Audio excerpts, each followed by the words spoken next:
but on multifamily, we saw the value in it. There's a lot of stuff we didn't know. There's a lot of relationships that we needed to build.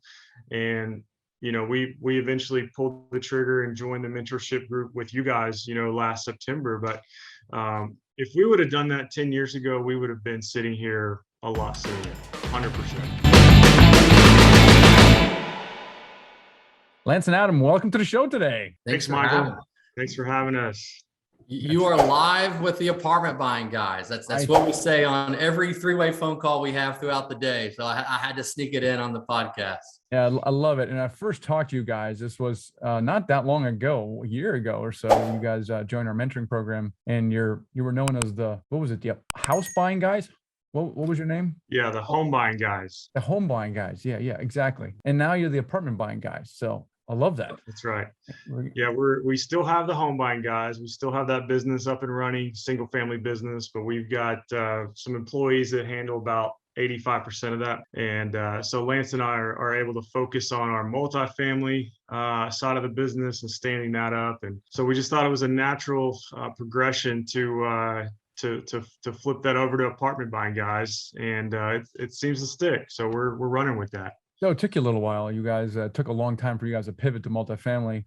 And, I normally say that it's very difficult to become financially free with single family homes unless you build a business with scale where you can remove yourself from operations, which sounds like what you have done. I mean, would you say that's true? Is really the only way to do it is with scale? Or what is your perspective on that? Yeah, I think that's the only way you can do it. And it's really tough with single family, which, we know a lot of people are finding out. I kind of had this vision and this dream and goal to be in multifamily 20 years ago. It's taken me 20 years to figure it out and actually get here. And most people don't see that. They see the last year or 18 months of us actually, being public and getting out and doing things. But it's really gone back, and I've actually got these are my multifamily notes from 20 years ago. I don't know if y'all can see that on the camera, but anyways, it's been in my mind, but I couldn't figure out how to, number one, find the confidence and know how to go get this done. And I didn't know that I could buy a property that was significant like we have done now, back then. So I thought the only way was, number one, get out of the W-2 job by going into single family. And so we did that. But then it's at the same time with single family business, it's a grind and it's hard to partner with people. So, it's really set up there to pay bills and to get everybody free from their W-2 jobs. And then we know that multifamily can sort of take us to that financial freedom finish line. So that's kind of what we've done. So Lance, let's talk about your initial strategy, which is single family houses. And it's interesting that you mentioned, Adam, of why you did not get into multifamily, which I hear all the time. I couldn't get up the confidence because I don't have the experience and I don't have the money. So you're like, okay, that's not the route to go. Well, then what is, right? And you guys, well, shoot, let's get in a single family house because I can wrap my head around that. And we can maybe get a loan or here or there and kind of get into it. But was your plan initially to become financially free, just to build a great company, or what was the reason behind getting the single family houses? My story is so unique from Adam's. Adam and I have been best friends for 10 years. When he met me, 10 years ago, I was living in a third-story apartment myself with two babies and had I was a high-performing sales guy with an awful comp plan. And he was my manufacturer rep. And, Adam's always had that. He's had the real estate portfolio. He's had the entrepreneurial spirit of like, we've got to figure out how, these comp plans aren't going to stay great forever. Like, let's just figure out a way to do more and have more leverage in the marketplace. And so as we became best friends, we centered our friendship around this mentor-mentee relationship. And Adams does a great job of even though he was kind of leading me, never feeling like he wasn't following me in some areas of our life, right? So we're not partners. There's a lot of neat people we've met in this space. They became partners because they wanted the same thing and they met at maybe a mastermind and they kind of both brought 50-50 in. Adams kind of mentored me into single family. We did, and then now multifamily. We did our first flip, and I just helped. I just showed up every day. in 2016, and Adam lost his ass on this deal. I mean, we were gonna, here's the budget times it by 2. Here's the timeline times that by 3. But we got out of it. He made a little bit of money, and we learned, one, we could work together. We learned, two, that him and his wife could manage the emotions with a project gone wrong, but still pull together at the end. They had a newborn at the time. Then we also learned about wholesaling real estate, because we bought that deal from a guy that had no skin in the game, and he made 10 grand. He made more than we did, and we've been sweating over this thing for 8 months. And so that's how single family was brought to me. And it just turned into, okay, I'm following you in whatever we do. I mean, Adam believes in me more than I finally now kind of catching on to what he sees a little bit, but he's believed in me before I could believe in myself. And so it was always like, I don't know what that is. Just tell me what to say and who to say it to. And that's our partnership. And so when COVID hit, it was actually a really unique time, because I was on spring break with my family. I'm a little bit younger than Adam, but have teenagers. My kids are older. And so we're camping, and he calls me, and this is right when the NBA had stopped the season. And now people are taking this pandemic for real. Sports are being effective now. It's real. And so he calls and he's like, hey man, I know that the world's going to stop for 2-3 weeks. We don't know what that means. He said, let's dive into multifamily. And Michael, I was so new to multifamily that I didn't understand why he used that word. I was like, why didn't you just say apartments? I don't even know what multifamily means, but in that moment, those weeks, he would send me sample deals, and he would say, here's what makes it profitable. Here's the key metrics that make something interesting. You don't really need to know this. Just see if you can get 10 people on a call tonight at 8 p.m. We're going to go through a sample deal. And I'm like, cool. Because at that point, we had done probably 50, 60 single family deals. Social media was kicking off. People saw we were flipping houses. We were doing all the things that are very eccentric on social media, right? They don't see the grind. They just see that, they don't see the labor pains. They just see the baby. And when people see that, they corner you at family events, social events, and they say, how do I get in? Well, single family, there's no room for you. I mean, there's the pie's not big enough, but multifamily was, and that's how he engaged me with it. And so single family and to multifamily is basically a natural crescendo in just my development, but also Adam kind of realizing that together with my help, my ability to get people on a call, he could do more, and he could focus on underwriting. He could focus on channeling my energy to get deals in front of us. So it's a long-winded answer, but I hope I said that well. Yeah, and I don't know if I could go back and teach my younger self 20 years ago to skip single family, I would do that. But I don't know if I would be in the place to be able to actually go from a W-2 job to multifamily syndicator without that intermediary step. I would love to say, yeah, let's skip that and save ourselves 10 years. But I just don't know, because I'm a different person.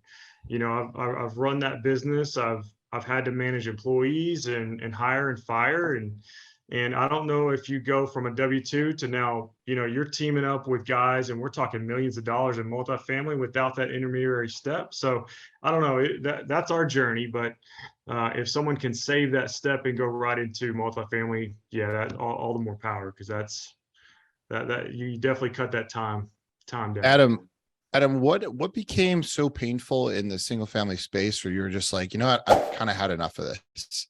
Give us some specifics. Yeah, it's not really painful. I've really always had the plan of standing up multifamily once we had the single family business scaled enough to where it's on autopilot.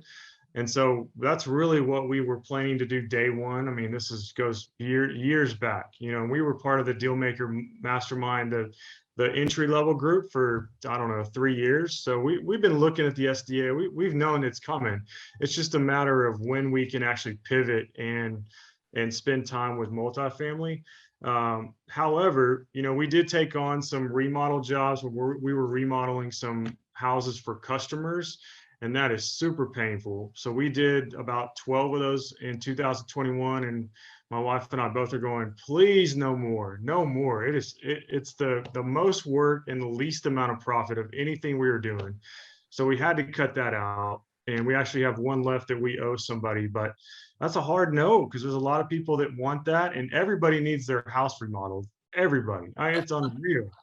And we've said no so many times here in 2022 that it's, I think people are looking at us going like, well, okay, well, yeah, thanks for nothing. That was painful. And flipping for me has pretty much, yeah, I'm not burned out because my wife pretty much handles all of it now, but I don't need to flip another house. I'm kind of moved on and are more interested in flipping an apartment complex and doing all the things there that need to be done. That I've kind of moved on from that. So as we'll flip single family houses for as long as she can handle it, and then we'll pull her over to multifamily and just focus on that.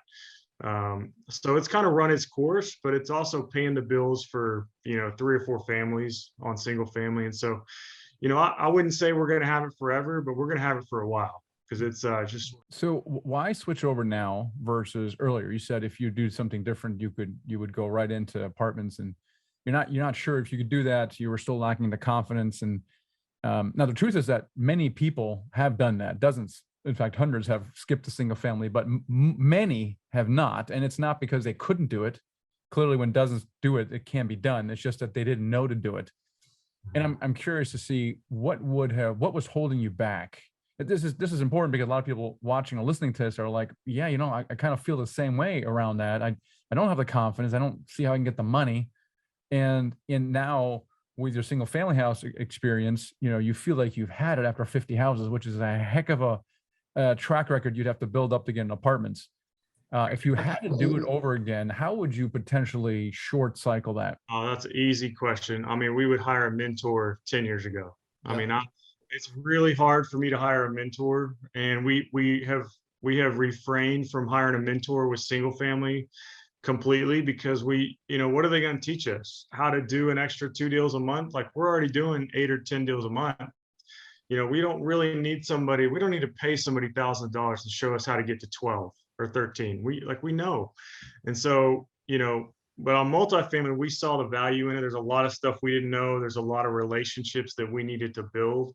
And, we eventually pulled the trigger and joined the mentorship group with you guys, last September. But if we would have done that 10 years ago, we would have been sitting here a lot sooner, 100%. And I've got a great perspective as to what happened leading up to that, Michael. I'd love to share. So, you kind of preface that last question with 2 questions. You're like, what changed, right? What got you to make that jump? Well, the thing that's amazing about Home Buying Guys, our single family business, is 2020, it retired both of our wives. Both of our wives work in the business. So they're moms first. They're business ladies, 12 hours a day, always on call, but they can still run some chores around. And so that's been great. We're out and they're supporting us, and you're not going to find our wives not far from what we're doing. But in 2021, single family business retired Adam. And Adam is a very intentional person with his time. He has ran Home Buying Guys. When we were doing 1 deal every 17 months, he was filming SOP videos. He was scaling this business like we had 50 employees from the time we barely had $1,800 in revenue. And so when he was able to retire from his W-2 about 12 months ago, almost to the day, it allowed him some time. It allowed him to reflect on and really push some mediation therapy that he and I have both done. And he called me one day, and I'll never forget. Meditation. What I say? Mediation. Yeah. I don't know what that is. Yeah. Meditation. Yeah. A lot of bowls, a lot of cool noises. It's super trippy. It's a vibe. It's great. So, but he calls me one day, and I'm in the middle of building this beautiful home, all on my W-2 income. I'm bleeding cash because it's 2022 and building supply prices. And he goes, "Hey, bud," he's like, "What are you doing?" I'm like, "Nothing." He's like, I just got out of a meditation. And he goes, "If you're not in on this, it's cool. But I'm going to move forward without you." He goes, "I think we should join the Michael Blanc deal. And it's X amount of money. If you can't, great. If you can, let's go 50-50. And I immediately was like, "You're not leaving me behind. You're not leaving me behind. I'm in." As I call, 30 minutes before this conversation with Adam, my wife and I are talking about tightening our belt and really getting through this build. And I'm like, "Yeah, I just spent a lot of money, honey, but I'm not letting Adam leave us behind." And so what's really neat about that is he finally, single family business, retired from his W-2. He had time to process and be intentional with where this business was going for the first time, not just playing catch up every night till midnight to keep it going. So that freed him up. And then the really neat thing too, is I'll never forget that, because like I said, it wasn't a check I was excited to write when he called me, but I wasn't going to leave him behind. And then you guys pass out a gift. And I mentioned this at Dealmaker Live. You guys pass out like a placard with a quote on it to be hung up. And it literally says, your destiny is defined in moments of decision. And, you know, it wasn't let me talk to the wife. It wasn't, let me call you back. It wasn't, let me move some money around. It was, I'm in, we'll figure it out. And within 35 days of that phone call, we would go under contract on 225 units. Mm-hmm. And so that's kind of the neat thing. And I'll leave you with this. As of last Monday, and this is what multifamily has done for us. So I've been a high performing sales guy for a long time. I just built this beautiful home. I have a very great income. The family relies on. Real estate has exceeded that, but it's not, you know, it's hard to give up a great lot, you know, when you have, you know, a lot going for you. What multifamily has allowed me to do, and Adam bringing me into this deal, is as of last Monday, I am now financially free. I am now 100% into real estate, and acquisition fees and management fees has allowed me to do that. You know, I don't know that, you know, if we're just running single family, Adam, there's no chance I was able to quit, and you wouldn't have let me. You know, we really studied that together as a team and making sure, you know, we were taken care of. And so that's what the Michael Blunt Group has done for us. And it was an epiphany Adam had in a meditation. He called me, and the rest is history. So I'd love to hear that, by the way. Congratulations. That's a huge feat. So my question is, your guys' partnerships. You guys, I see a lot of my first business that I ran. I had actually kind of a similar setup. I had someone that I met who was kind of my mentor and friend, and he was ahead of me. He had like 150 houses. And I learned a lot from him. And then I got into the partnership with him, and I kind of evolved underneath his watch over like a 3-year period, say. And then I got to this point where I had a lot of value to add to a business, and we were like really close. And I'm like, you know, we should go into business together.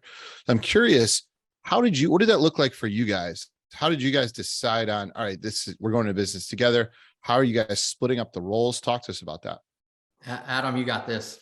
Yeah, this was, I've been crafting this for 7 years. So, you know, my wife and I own Home Buying Guys. Lance makes 20% of everything we do. Technically, he doesn't own that business, but he makes a ton of money from it. So my wife Denise and I own that business. Lance makes a lot of money from it. However, you know, and he's mentioned as we've gone along, you know, we've run that business now for like 7 years almost. That, hey, you know, if there's an opportunity to partner on a deal, or if there's an opportunity to partner on a flip or a rental property, let me know what we need to do. And so I said, okay, let's try that. So, you know, we knew we could work together, but then let's actually see how we can do owning a property together. So about 2 years ago, we bought a single family rental property in Dallas together. So we started a new LLC. Lance and I bought it 50-50. It went great, you know, little house. We basically had zero out of pocket. You know, we're making like $400 a month on it right now. It's fantastic. But, you know, he kind of then saw the business side of it. And, you know, when you do get a call from property manager and you do get the tax bill, what you need to do, and just all the little things that he was kind of shielded from the Home Buying Guys business, now he's a part of, and now he's able to really see what I do behind the scenes. And his wife helped out as well. And so, you know, that was our first attempt at actually, you know, partnering together, and it was fantastic. I needed him to put in money. He puts in money, no questions asked, just understood what we're doing and didn't complain about it. Just, you know, so I'm going, we can do this, we can do more. And so I called him about that same time. I said, okay, we're going to buy 1,000 units. And Lance is going, oh my gosh, how are we going to buy 1,000 houses like Clearview, which is the street name of the one we buy? We're going to buy 1,000 of them. And I just kind of sat there, and he's thinking about, I can tell he's thinking about, like, okay, you know, if we do this, you know, maybe 10 years. I said, no, we're going to buy multifamily units so we can buy 1,000 very quickly. And he's going, oh, okay. And so that sort of springboarded us into partnering in the multifamily business. And that's what it is today. It's the same LLC. We're 50-50 partners in that. And it's been great. You know, And I think, Garrett, to answer your question from my side of it, you know, and, you know, Adam always has a great story of saying, you know, whether he had Lance or not, he would be doing this. but he knows he could do more with me, right? And we make a great team. I wouldn't be doing this if it wasn't if Adam hadn't got me in there. And so there's a little bit of humility on both sides of it, of understanding his scale is there because of what I'm able to accomplish. And then I'm in the game because of what he's able to accomplish, you know, and it even works for our wives as well. The single, no one wants the other one's job, you know. How do you guys fuel each other? Curious. Like how do you guys do better together than separate? Because there is the same thing with our partnership. There's a reason for it, but what specifically do you guys feel like, all right, without this, I don't have this? I'm the type of person, we just had team photos this morning for our single family business, downtown McKinney, awesome situation. Everyone had meetings to go to. I needed to get a personal financial statement put together. I literally went to this little bar lunch thing, and I got 2 people to sign up for our meetup group, right? That's me. Every one of my best friends, people that have money, don't have money, have invested in my deals. I engage people. I move the needle with people. I'm a connector. Adam is the visionary. Adam paints this picture and says, if you know anyone that's like this, this, and this, they need to be here and we need to help them get there. And he gives me something to help that person, right? And I always use the analogy, like if you told me, if we're at my son's baseball game and you're like, Lance, you're not gonna believe this, my lawnmower broke down this morning. I'm gonna be like, oh man, that sucks. I'm immediately gonna be like, man, my friend Adam has 2 lawnmowers. Like I'm gonna immediately put together the solution to what you just told me. Right. And that's how I motivate him in bringing in our circle to benefiting our greater good. And what he does for me is paint the picture. Here's what you're going to have. Now let's just work backwards to get there. And here's what it's going to take to get there. Yeah. So you almost have like a rainmaker role, right? So that's something that, you know, I know that our partnership, I relate to that a lot too. There's like, you know, Michael's like this huge visionary inside of our partnership. I would consider myself probably more of a rainmaker type along with Drew. And, you know, it's such a key thing. Like it's almost like Adam's like, yo, go bring the resources. And you're like, I got it. I'm on it. And you bring it. Right. Absolutely. So something like that. Yeah. And I give a little bit of direction, and then we, you know, we don't really cross paths in terms of, we don't cross over roles very much. You know, I don't want to be out raising money from guys, talking to them every day about raising money. That's not what I want to do.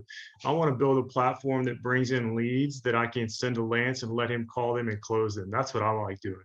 You know, I like setting the vision, and I like building the systems to be able to go generate and build a business to the point where we want to. And I want him to go talk to the people, you know, the brokers and the investors. And I'm kind of the ringleader, you know, with the different roles and different people. And so we just don't really cross over on our tasks and roles very much. And it's really unique, and it's really pretty cool because we're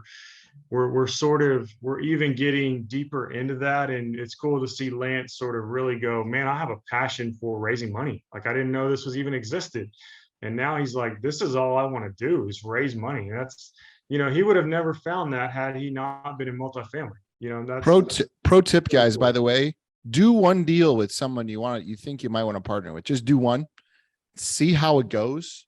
And if it goes well, then you know you might have something there. And that's a really good way. Just leave it at that. It's like, I don't know if we're not going to build this business together yet. Let's just do a deal.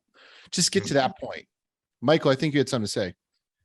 That's what you guys did in the single family house. You just tested one deal. But I think what was interesting is there's so many roles in the syndication. I think the secret to a good partnership obviously is communication, but really clearly defining roles so you're not stepping on each other.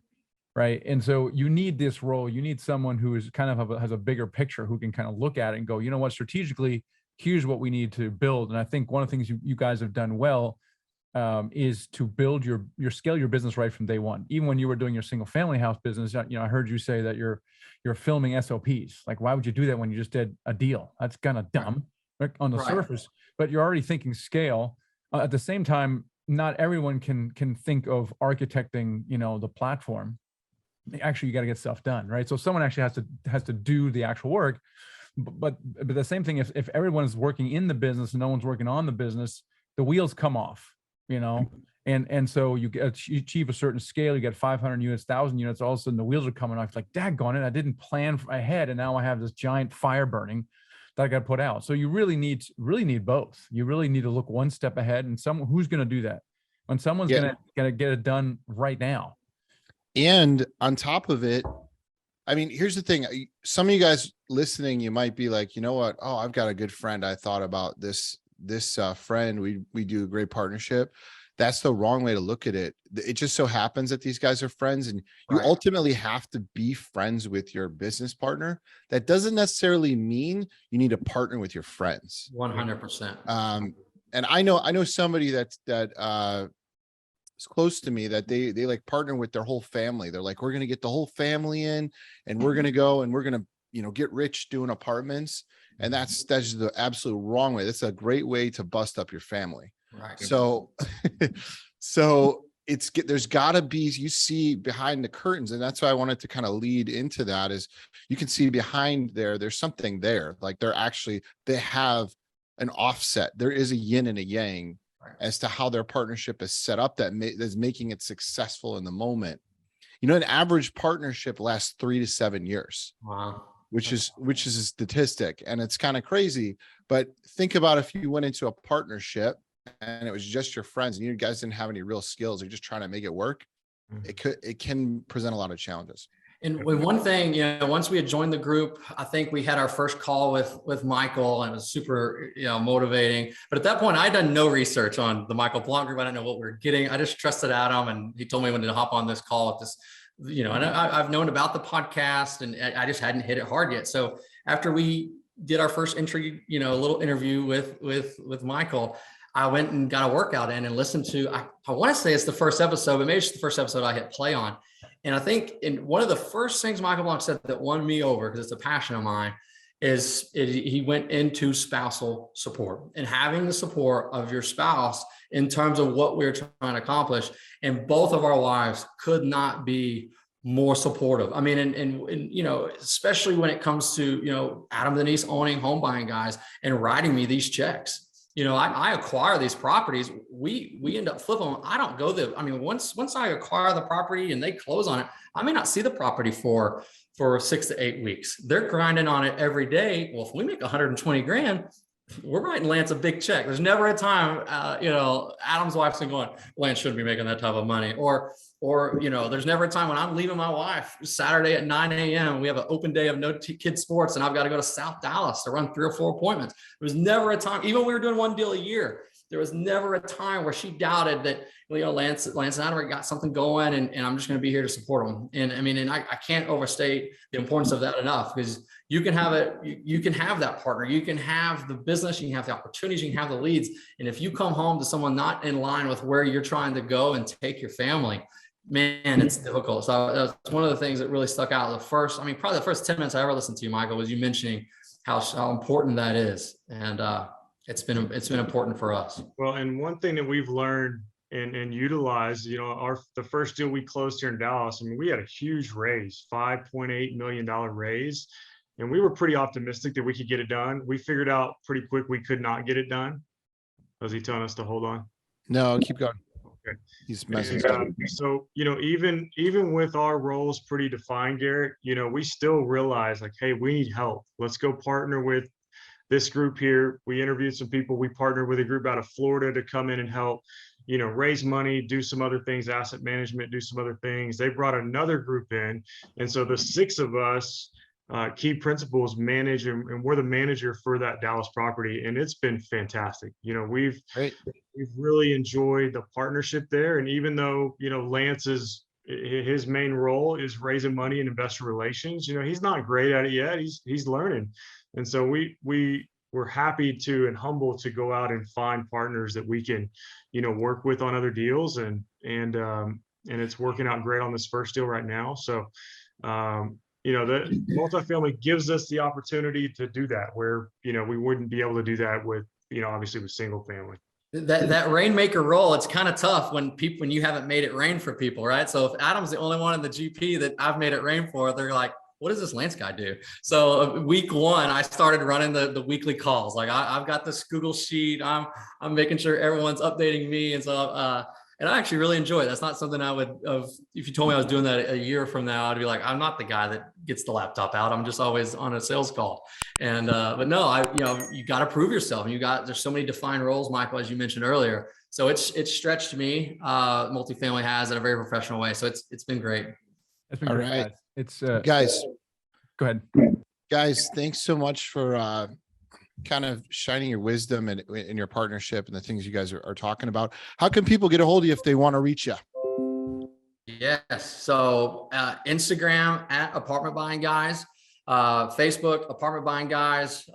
Man, hopefully we're not hard to find. Obviously we've mentioned Home Buying Guys a lot too, but we would love to inspire or encourage or help place or give opportunities to anyone. One of our taglines for Apartment Buying Guys is let's work together, right? Because it's a team sport. And so, we met two GPs in our Oklahoma City deal at Dealmaker Live. They're rounding out that first year and none of the due diligences went right on deals they had under control. And I'm like, hey man, here's some roles that we've got open and here's some things we could compensate based on, X, Y, and Z. And we got them in on the deal. And now they're going to be GPs. So we're all That's about cool. helping other folks get what they want. So in return, we can get what we want.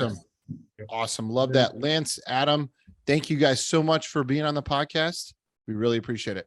Thanks, guys. Michael, Garrett, Cool. appreciate you guys. Talk soon.